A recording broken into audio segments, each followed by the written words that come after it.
KPBS has been looking at the impact of Proposition 13, the voter-driven tax revolt that passed in 1978. And now that the state is in the middle of a recession, local governments are battling with Sacramento for control over the tax pie. But like most things in government, the situation is not as simple as it might appear. So joining me to explain how taxes are collected and divvied up is KPBS reporter Joanne Ferry. And welcome back, Joanne. Thanks, Gloria. This is part of a longer report you're going to be doing later in the month, yes, right? Okay. Yes. So how has the recession exacerbated this tug of war over money between local and state government? Well, Gloria, it's probably like most of us at home right now. It's a recession. We all have less money in our personal budgets. That's happening also at the state and local level. There is less money to be had. However, there are many competing interests for that money. And I want to talk specifically about property tax money. There are various levels of taxation in the state. Property tax money is the tax levied against your home. That money is collected by the county and stays in the county. That pie is actually shrinking. Prop 13, more than 32 years ago, limited how much property taxes could be collected on your home. And it's a forever limitation. It's 1% of your purchase price forever and ever. And that pie is a finite size, and because house prices are going down, it's actually shrinking as well. Okay, so what we have is a graphic that shows how the San Diego County does divide its property taxes. So let's take a look at that. The largest portion of property taxes goes to local schools, nearly 44% or $1.7 billion. The second largest amount goes to the county, just over 20%.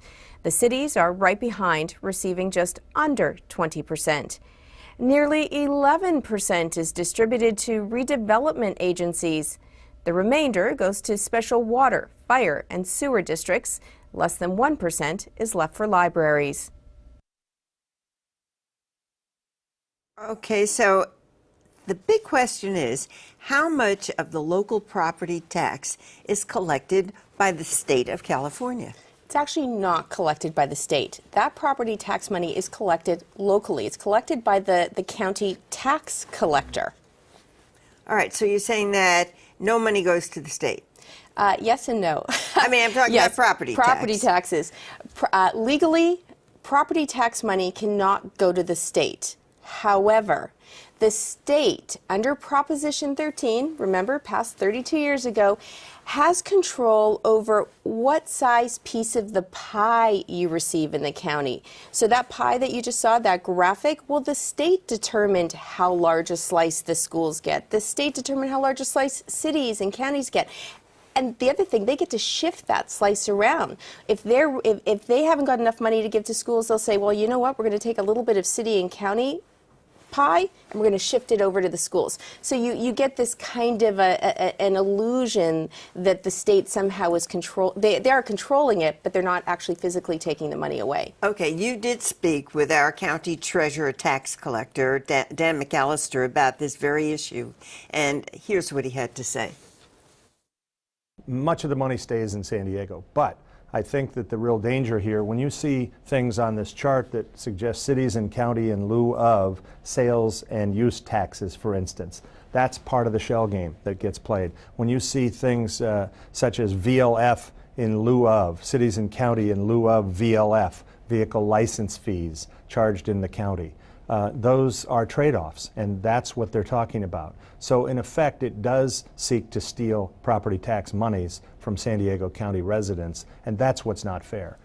Well, you did a story on this very thing this morning on KPBS radio. I heard it, and it has to do with the state, quote, borrowing money from cities and counties. So how much did the state borrow? Well, again, they can't actually keep the money. Under the law, they can only borrow property tax money 2 times in a 10-year period under very special circumstances.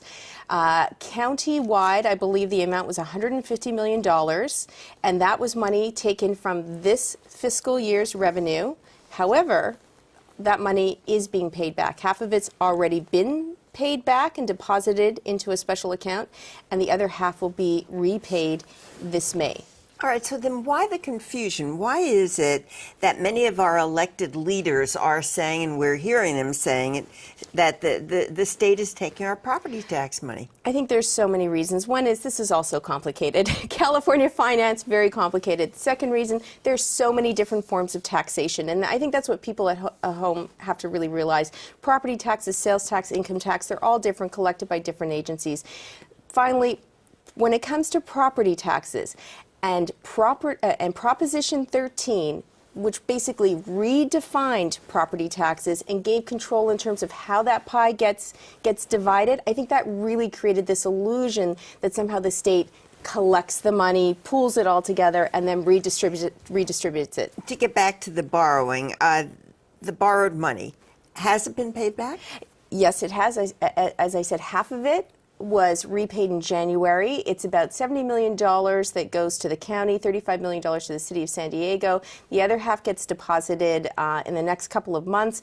All totaled about $150 million to the county. And are elected leaders telling us about the money that's being paid back? Well, you know, that's a great question, Gloria. I spoke with Ben Hueso, and as you know, he's the council president for the city of San Diego, and I spoke to him last night. And yes, he was very aware of this and actually knew all of the details. The League of Cities has also been instrumental in orchestrating a very complex financial plan to ensure that cities and counties were repaid this money. And actually, they're getting an initiative on the ballot.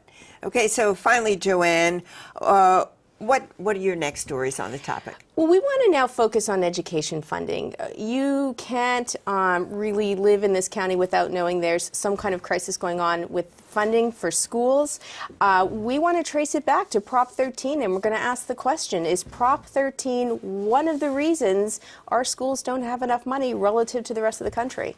All right, thank you, Joanne. And let me remind our audience that you can learn more about Prop 13 at our website. Just go to kpbs.org/Prop 13.